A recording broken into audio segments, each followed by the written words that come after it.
je réalise deux vidéos sur les petits moteurs Ruby. Alors la première, ça va être une présentation, une explication un petit peu sur ces moteurs.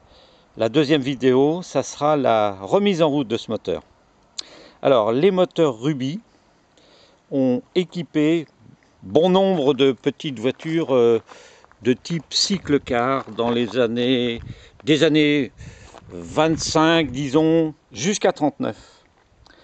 Ceci qui nous concerne, c'est pour la marque Georgira. Alors, les petits cabriolets ou roadsters Georgira de 1935 à 1939 ont été équipés de ces petits moteurs 4 cylindres, bloc borgne, soupape en tête, culbuté.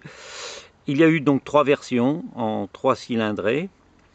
De juillet 1935 à début 37, il y a eu des 6 chevaux type DS qui développaient 33 chevaux et qui avaient une cylindrée de 1092 ou 1098, je ne sais plus exactement, centimètres cubes. C'était donc des 1100.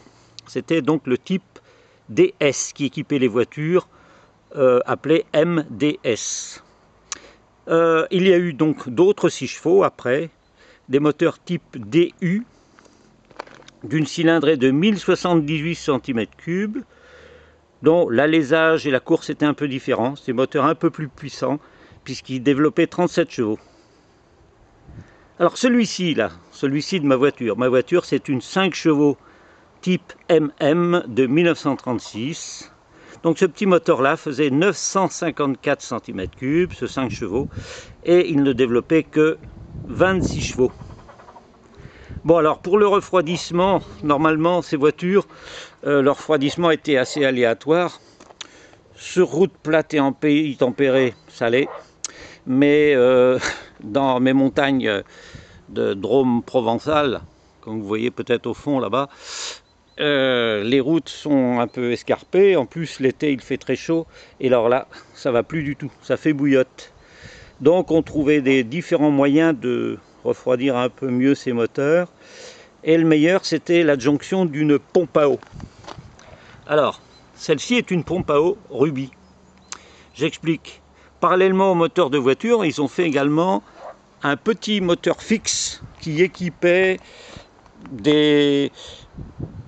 qui entraînait des groupes électrogènes ou des pompes à incendie. L'armée, la SNCF, les pompiers en ont eu. Ces moteurs étant en position fixe, pour les refroidir, il fallait une pompe à eau. Donc il y a eu l'adjonction d'une pompe à eau. Comme j'avais récupéré un de ces moteurs fixes, et que le haut moteur, tout le haut moteur, vous voyez qui est en rouge là, est identique aux 5 chevaux de nos autos, j'en ai profité pour monter cette petite pompe à eau qui donne entière satisfaction pour le refroidissement. Bon, alors ce moteur là, avant de le monter sur la voiture, parce que bon, je l'ai tout refait, et puis bon, j'avais peur qu'il y ait un problème et qu'il faille le démonter. Donc je me suis dit, je vais perdre moins de temps en fabriquant un banc d'essai pour le mettre en route, pour le faire fonctionner, et puis comme ça me permet de le mettre au point. Vous voyez, il y a un tableau de bord, il y a la pression d'huile, l'ampèremètre, température d'eau, ainsi que les commandes pour l'avance à l'allumage, le starter et un contact.